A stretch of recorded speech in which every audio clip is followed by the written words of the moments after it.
Hello everyone, welcome back to the channel, and today we have a complete guide to support heroes in Overwatch 2. We're going to talk about when to play each support and how to adapt during games to make you play better and get those dubs. Before we get into it, make sure you sub, turn those notifications on to never miss an upload, and follow me on Twitch to witness some sick plays here. Adios. First up, we've got Big Mummy Ana, and she is always a solid pick in any team comp and match. She offers solid healing and damage output, able to finish most enemies off in about 3 hits, and is able to support her team through her sleeping dart, which puts someone to sleep for about 4 seconds, or nading them to stop them from being healed. Her playstyle is very fun, and you're able to show off your mechanical skills with your quick scopes and flicks, even when your Genji is doing some mad acrobatics and capable of breaking your wrist. One of her major weapons is obviously her ultimate, the Nano Boost, able to increase damage as well as giving them a major health boost. With the classic Nano Blade combo with Genji, for example, it can mess up the enemy team badly and win most team fights. I like to play her when we have a big target tank being able to aim at easily, such as Roadhog or Reinhardt, but any tank is pretty much easy to hit these days. She's a good choice when the other support is more of a DPS, such as Lucio or, for example, Kiriko, giving them the ability to go on the flanks and get that DPS in. This also allows me to focus on doing a little damage and use my abilities more offensively in between healing, but also remembering to not always save your ultimate for that big 5k frag that your DPS might get, but use it to save teammates from dying when there's a big team fight happening. Double charge for Ana builds up quite quickly through healing, so you can get back in no time. Of course, it is important here to talk about your team in voice chat and press tab to see if your allies have their ultimates available. Often if teammates are in voice, you can boost them, which will signal them to use their ult. Quick tip here, if you go into settings, you can turn on confirm nano boost option. This is something I put on recently, and basically what happens is after you press Q on one of your allies, there will be a confirm nano option, which lets you choose if you still want to nano boost that person or cancel it.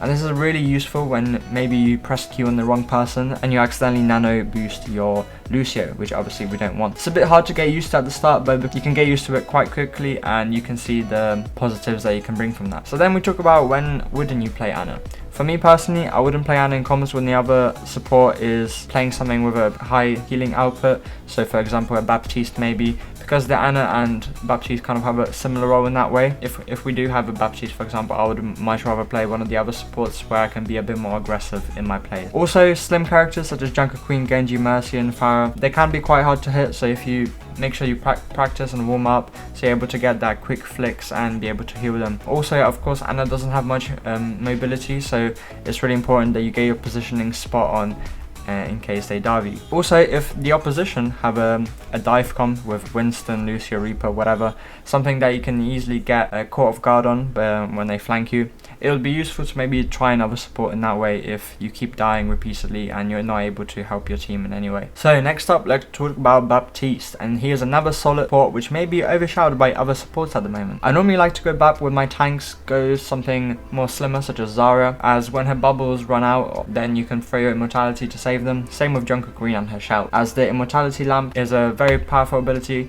Of course, it's quite easily destroyed, but if you place it rightly, it can save your teammates. What Bap offers over an Ana and a Kiriko currently is consistent damage, and if done right, whilst maintaining high healing potential with the heal shoot combos, the extra damage to finish off opponents can make the difference here. Of course, you have to think about your team comp with him as well, as if you have a full flying team, then good luck hitting your heals then. The shift ability can be clutch in sticky situations when you don't have your lamp on, when you're low on health. I think overall Bap is quite situational and doesn't offer the direct impact or pressure that an Ana or a Kiriko can, as his abilities are more passive in that way. But with your ultimate, with the window, you can easily get 1 or 2 kills if you get your aim right, as that damage output is quite good. As well as the healing boost, you're able to keep your tanks alive for longer and win team fights. Similarly to Ana here, you also have to think about getting dived. He does have his power boost shoes available to get out of sticky situations and being able to get the high ground, which is good. So he is a bit more mobile than Ana, but again, getting dived can be an issue. Okay, and then we have Brig, and the main thing for her is just don't use her. Okay, cool, so now we have Kiriko. No, I'm joking, guys. Brig did get a little boost here with additional healing on impact, but currently she's quite hard to use, as I think most of the team fights kind of take part in more of a long range situation, most heroes. So because she only has a short range lash, of course her whiplash does have some range on it, but yeah, she's quite hard, and she doesn't offer that much kind of direct healing output or having any abilities that can immediately save her teammates. So she's quite difficult to play, and you kind of have to have a lot of hours. But in a good team comp with someone that can have a lot of healing potential, such as Anna, then she's definitely viable and can offer some good damage together with your tank if you push hard with her. And now, ladies and gentlemen, for the absolute G of supports in the moment, Kiriko! So the latest addition to the Shimada clan alongside Genji and Hanzo brings a more peaceful approach, apart from when she enters her Fox mode and goes into Ham mode. Her healing output is insane and can easily compete with an Ana or Bap, but that's not really how you want to play her. Kiriko is a flanker support in which you want to sneak into the enemy backline and be a menace to society. If you can go in and land a few headshots, whether you get a kill or not, as long as you distract the enemy team for a few seconds, that could be game changing for your team to get those couple hits in and just waste time basically. The 120 headshots potential is huge, and that poke damage could lead to key kills if you just spam in the right place at the enemy backline. If you want to do a simple combo, do what Bap has with the shooting, 1 kunai, then use all your fooder, then shoot again, as that cooldown is about 1 second now, and it's the perfect time to do some damage in between healing. I like to play her as a kind of off support option, especially while comboed with an Ana or Bap, which can stay in the back line, keep your team alive whilst you go and do some nonsense at the back, and be able to swift step out whenever I'm in danger. The main reason why Kiriko is a no-brainer in any team comp right now is her Suzu, which gives invulnerability as well as cleansing any negative effect. This can easily counter enemy ultimates, especially Junker Queen, and save teammates in key fight, especially if an enemy team have an Ana and you have a Roadhog, for example. You want to make sure he's always Suzu'd just so he can heal and stay alive. Her ultimate is also amazing at the moment with speed boost, damage and cooldown reduction. However, you have to use it as an engage rather than a react kind of tool. What I mean here is don't wait until other team uses their ult and you use yours to kind of react to it. So for example, with a Genji ult, you don't want to just pop it just to kind of save the team, because it doesn't work the same way as like a sand barrier for Lucio would work, but rather you want to use it as a start to encounter. So before you think the enemy team might ult and go in, you kind of want to use yours beforehand to be able to make your team push basically, especially if they're not in voice. Kind of popping your ult will give them that sign to interact. Only time I would think about picking some other hero would be if my other support would play something with a lower healing potential, such as Zen or Mercy maybe, which couldn't give the whole team protection whilst I'm doing the flank thing.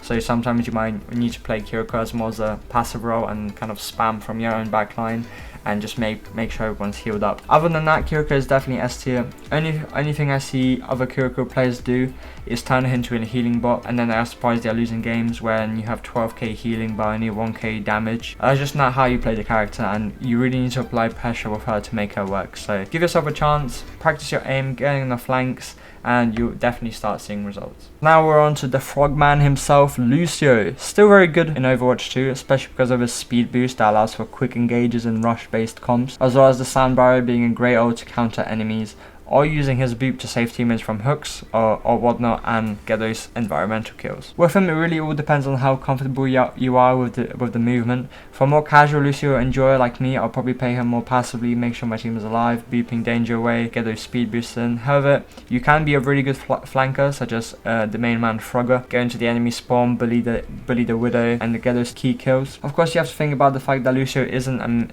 a main support kind of guy, and running with him and the Zen, for example, will be hard to keep your team alive, as well as the fact that your ults kind of do the same thing in a way where it just provides a massive boost of healing. So for example, Lucio and Kiriko is a solid combo at the moment, as you have the Kiriko being more of an offensive ultimate with her Kitsune, and Lucio being more defensive with his barrier.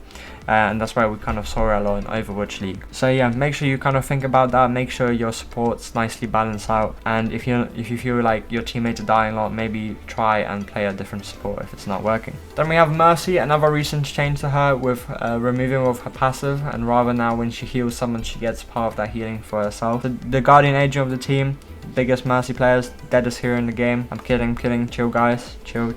No, but seriously, Mercy has slowly become more played, especially as Sojourn took ranks, and pocketing your DPS is now a standard practice among the e-girls of Overwatch. This can work as long as your DPS are half decent, which can be hard to find, can be a hit or miss, but also the Pharah Mercy combo is one of the classics in the game, and it's been here since game 1. And if the opposite team struggle to hit their shots, it can be game winning. Again with Mercy's, she kind of has focused healing, apart from Valkyrie of course. So you normally pocket 1 DPS and have the other support handle the rest whilst doing some healing here and there. But without another main support like Ana, you could be lacking some survival potential on your tanks. The res is obviously a powerful ability, and her ultimate gives a team a survival advantage to go in and kill everyone, obviously with your recent buff pistol as well. Can't forget that, extra bullets and that. There can be games where the extra damage support can be game changing and is worth a shot if things aren't working so well and you feel like you just need a bit more damage to power through. If you're a good Mercy player, you can kind of switch around and heal all your teammates at once, but of course it is a single beam, so hopefully other support is good enough to keep the rest of your team alive. So yeah, now we've got the best of them all, the perfect DPS character, Moira.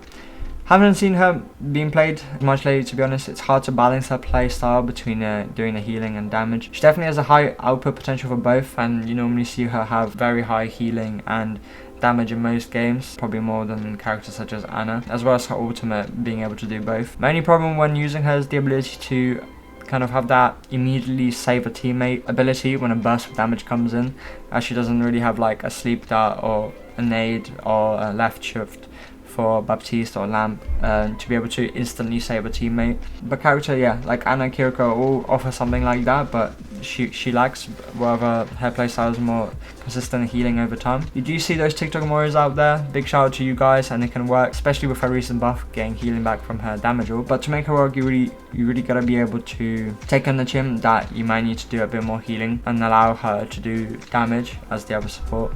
Obviously, she would be hard to make use of if you're running like a Zen or a Lucio, because she is more of that damage DPS, and if you're stuck doing healing in the back, it's not really going to be effective as maybe running someone else. So yeah, making sure your other support kind of understands that, hopefully.